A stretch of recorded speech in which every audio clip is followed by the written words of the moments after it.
love the fact that he gave me like loads of warning there. That was coming. Oh, thanks.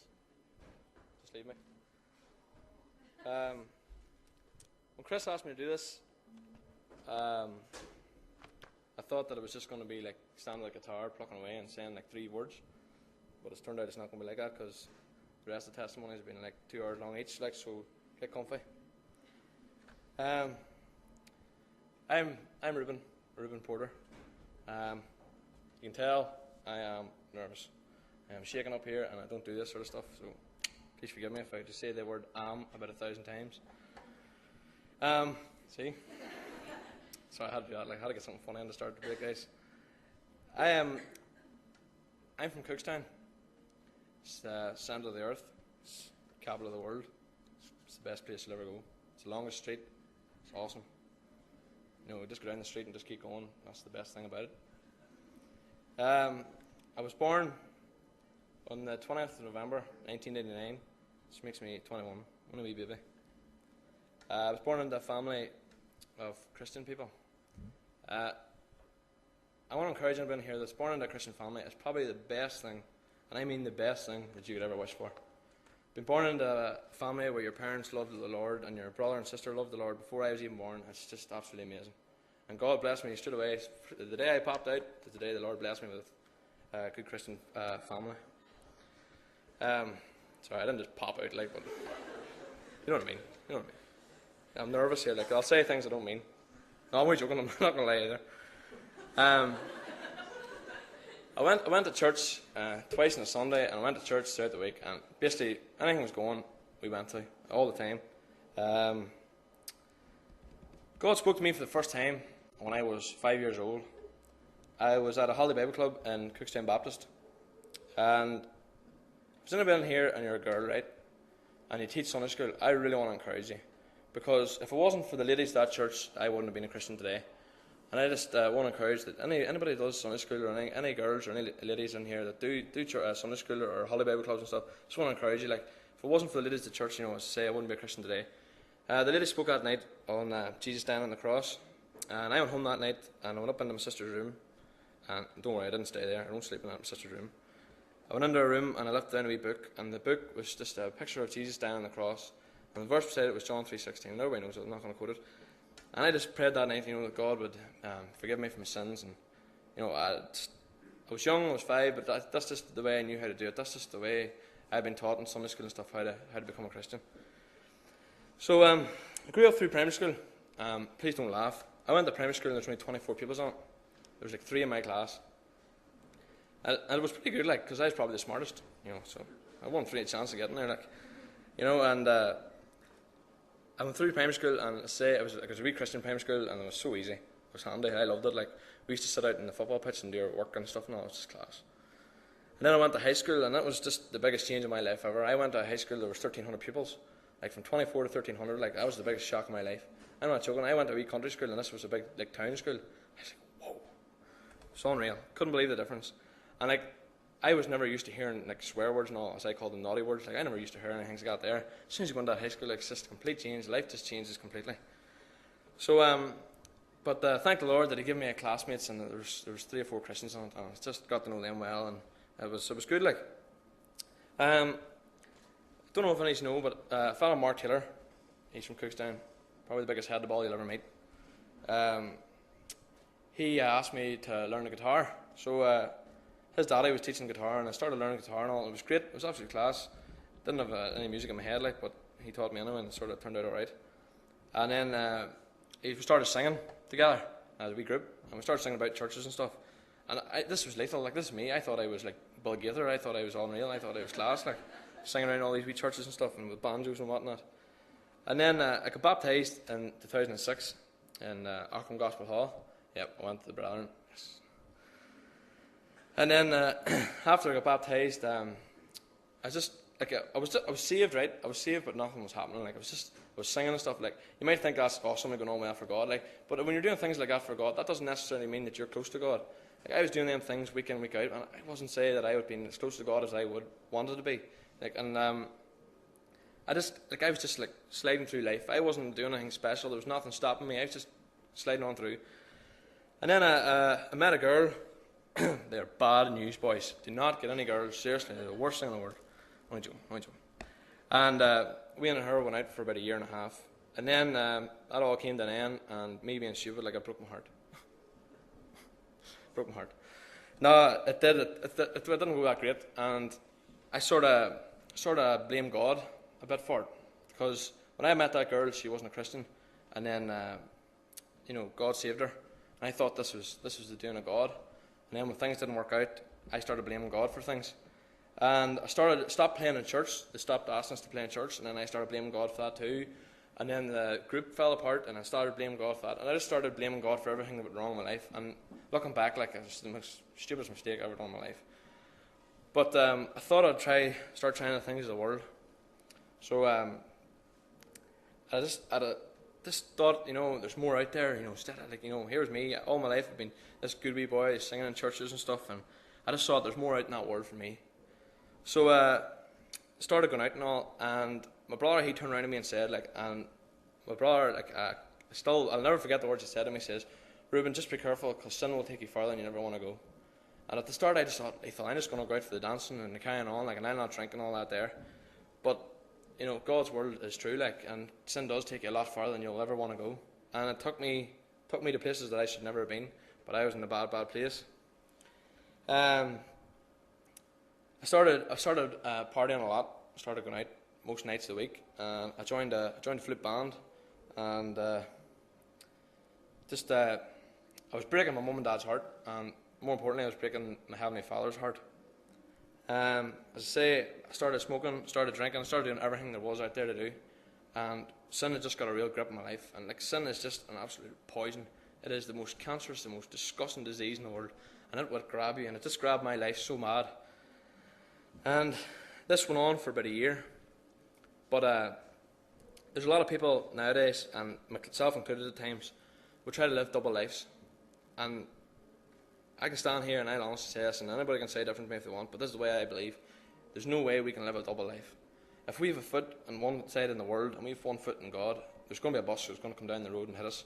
And that bus is going to be Jesus, because God doesn't tolerate things like that there. We can't mess about with God. It's either all for God or not for God.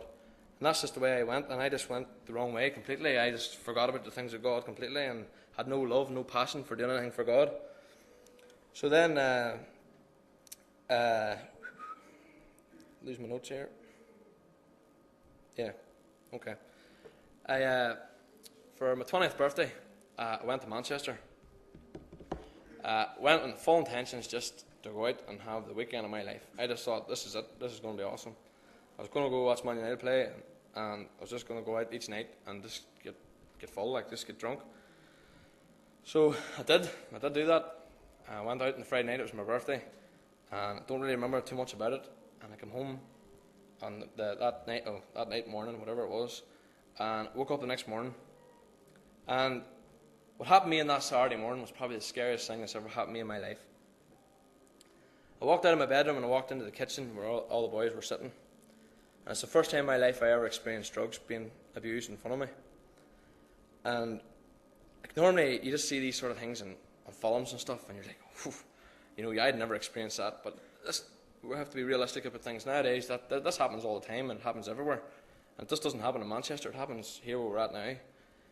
And to be honest with you, it really scared me. It actually shook me up so bad. But the drink was swinging and things were just going, and as I say, I was just caught up in sin, and I just thought I was a hard man and all, so I thought I'd try these drugs. And it's probably the most stupidest thing I've ever done in my life, and I'm not joking. I feel like I could have turned back time, but I can't. But I know I serve a God that forgives, and He's forgiven me for them sins. But them drugs, they took a grip of me that day. And after a while, we just sort of separated from the room, and I went down into my bedroom, and I sat for 12 hours steady, and I couldn't sleep, I couldn't do anything. It's just the way the drugs were affecting me. And I just sat there for 12 hours, and I couldn't move.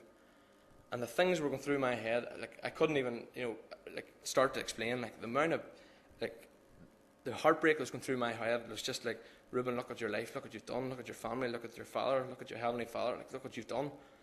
I'm not joking, I just sat there for 12 hours staring at a brick wall. And as I say, it was full of regret, but I'd been stupid enough and I had done the sin, and there was nothing I could do about it then. So I came home from Manchester, and I was sort of seeing a girl at this stage, and she was backsliding as well. She wasn't anywhere near God either, but I believe to this day she was sent in my life for one reason, and that was to get me back to God. That girl came to me, and she had no interest in God and whatever, but she asked me to go to church. And me being me, I just like, I don't want to go. I just put my back against God altogether. But eventually gave in, and I went to a youth meeting one night. And if any of you know it, Stewartstown there, the rescue, went at one night. A fella asked me to go. So I went on the intention, just, I'll go, and there was a house party on after. I'll go to the meeting, and then go home and go to the house party. So I went that night, and I walked in. And I'm not even joking, I sat down in the back seat and I looked up on the platform, and my best friend was speaking that night. And I'm not joking, I was like a punch to the face. It was like a ton of bricks that just landed on top of me. I said, God, what are you doing here? What am I doing here? What's going on? And like, there I was, my best friend was standing on the platform, and he was speaking about God's gift, and there was me out doing the things of the world. I just knew at that point that my life wasn't where it's meant to be. But these were only wee thoughts, and they only lasted for a couple of seconds, and then it was just back to normal again. So I went out of that meeting that night, and went straight to that house party. And she was driving and all, so then I was drinking and stuff. And then I looked down at my phone, and I got a message from the boy that asked me to go to the meeting. He goes, Reuben, I wanted to say one thing to you. Just want to tell you I love you. And to hear that come from somebody that would never mention any lovey-dovey stuff like that there was quite amazing, to be honest. And I just realised and hit me, no matter how far I had gone, like the people around me, my Christian friends, my family, they all still love me. And yet I had no love for them, and they still had love for me. And it's just basically the same as the Lord Jesus Christ. We were just think, like, when Jesus went up to that cross, like, them Roman soldiers had no love for him whatsoever. But yet he went to that cross and he died there for every one of them. And like, they were beating nails into his hands and a crown of thorns into his head, and yet he cried out, Father, forgive them. Like that's the greatest love that we'll ever know. There's no better love. Like there's love between a father and a son, or a mother and a son, or a husband and wife. But the greatest love in this world is the Lord Jesus Christ's love for us, and it's unbelievable. I just love it so much. It's absolute class. So I went to that house party, and the girl I was with, and she wasn't big into the smoking, and me being me, I started smoking, and just started a real row, like just a real rumpus. She started going mad, and it's like something you see in Emmerdale, I'm telling you. So then we headed home, and she was meant to stay at mine, and then she just threw up the head, and she went to her own house, and I went to my house. And I got into my bed that night, and I just felt an absolute sump of my life. I think this was the lowest of low I've ever been. Even lower than that time in Manchester. I thought this was just the lowest. I couldn't have fell in that bed any deeper. And I got in the bed, and I just started praying, and I hadn't prayed for a long time. And I just started praying. I says, God, if this is meant to be, I don't want to talk to you when I'm in this state, but I'll talk to you in the morning. That's the exact words I said. If he was just sitting beside me, I says, right, God, I'll not talk to you now, I'll talk to you in the morning. So I got up the next morning, and it was just like a slap in the face again. The word gift came straight into my mind. I said, God, you are speaking loud today. My ears are sore, and you are speaking. So I just realised, I've done enough. I've racked my testimony. I've done everything so stupid, but God, yet He still loved me, and He was still speaking to me, even though I went so far away from Him. He still spoke so clear to me. So I got down on my knees that day, and I just prayed to God. I cried out to Him, Lord, just forgive me for what I've done, because I know we serve a God that has said before that forgives, and He forgave me that morning. And I'm telling you, it was the best feeling I've ever got. It was like being saved all over again. It was absolutely amazing. I just asked God to restore unto me the joy of my salvation, and it was just beautiful. So I went down the stairs, and I told Mum and Dad, and you can imagine what that was like. You know what mums are like, squealing and crying and getting on. She was happy and all, like, and it was really, really good, like. But I had I've been going to Aughrim Gospel Hall at this stage, and I really struggled to get back and involved in it. It was like I was a new person. I was like a new creation. I was a new creature or something. I just didn't have the urge, and I just didn't feel it was the place I was meant to be. I just felt God was taking me somewhere else. So from one extreme to another, I ended up going to the Union Road Presbyterian, So there's a bit of a difference between Gospel Hall and the Presbyterian now. But I say, I just let God take lead. And we do that in our life, and you'll just experience magical things, and just wonderful things. Because you could be going one way one day, and the next thing God will just take you a different path altogether. So I started going to Union Road Presbyterian. And it was probably the first time in a long time that I started getting things out of a meeting. I started, just learning new things and really feeling God was speaking to me in the meetings and stuff. And I just really, really enjoyed it. And I got asked to play in the praise band and stuff, and it was just God being amazing again. I was just part of a praise band there now, and it's just absolute class. I love it. Play every Sunday. But there's still something missing. I was still a real urge to do something for God, because so many times we get caught up and we're just become Christians, we get saved, and we're on the straight and narrow, and that's it. But there's far more than that. Just that just getting saved isn't it. There's far more to it. So I just thought, God, there's more out there for me to do. And He said to me, He gave me a verse, and I just thought I wasn't strong enough to do anything for God, because I thought spiritually I didn't think I was strong enough. But God gave me, and I think this is the best Bible verse in the world, Philippians 4:13. I can do all things through Christ who strengthens me. And I just thought, wow. And I'll tell you how I got this verse. This is funny. I love UFC. I love it. And there was a fella that was fighting on it one night, and he had Philippians 4:13 tattooed on him. At the end of his fight, he came up to the, whatever you want to call it, commentator, whatever he said, before I say anything else, he says, the only thing I want to say is that I can do all things through Christ who strengthens me. And that, I was like, wow, God, you're showing me us through about this fighting on TV and stuff. But God gave me that verse, and it's stuck with me ever since. That's my motto. That's my motto for life. It's Philippians 4:13. So, as I said, I thought there was more to do for me out there. So I was talking to a fella, Chris Robinson, one day, and we're just friendly with him, but I never knew really what he'd done, what his job was. So I asked him what he'd done, and he said he went to Bible college, and I just automatically got intrigued with this Bible college. I always heard of Bible college, yes, but I'd never heard anybody that actually went to it. So I started, searching up these things on the internet and all about this Bible college and the BBC, and I used to carry on and think I was going to be an interviewer on the TVs, But I applied for Bible college, and I was way in Moldova there last month, and I got the word through that I've got accepted in the Bible college as well. So I've been working there for 4 years in an engineering company, and I've just finished my job there now too. So in September, I'm going to be starting Bible college. God has just opened so many doors for me, and I believe this is my call to serve Him. And I don't know what's going to happen after 3 years of finished studying, but I'm sure it'll be another wonderful path, and I'm sure God will just take lead again. But just want to challenge you, if there's anybody in here, and if they're newly saved or newly become a Christian or whatever, or have been Christian for years, but you haven't done nothing, there's so many opportunities out there. There's so much to do. Don't get me wrong, I love going away in teams and stuff, but there's a lot of times we go away in teams, and it's like our Christian MOT. We go away for a week in the year, and then we come back, and nothing happens. We don't do nothing about it. We go out there and we learn new things, and we all say we're blessed and stuff, but we don't do nothing when we come back. And this is our Jerusalem here. This is where we need to be working. Northern Ireland is where we were born, and we were born here for a reason. We have a lot of work here to do. There's a lot of people in this place don't even know Christ. And many times do we walk by people that we know, our family and friends, and how often do we tell them about God? And I just think that the Christians of here need to focus more on Northern Ireland, because this is our only country, and we need to get the people of Northern Ireland to be supporting and have a personal relationship with God.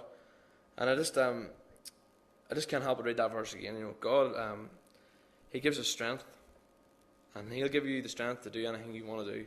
If you fully put your trust in God and put your everything into Him, He'll give you the absolute and most mightiest strength you'll ever feel.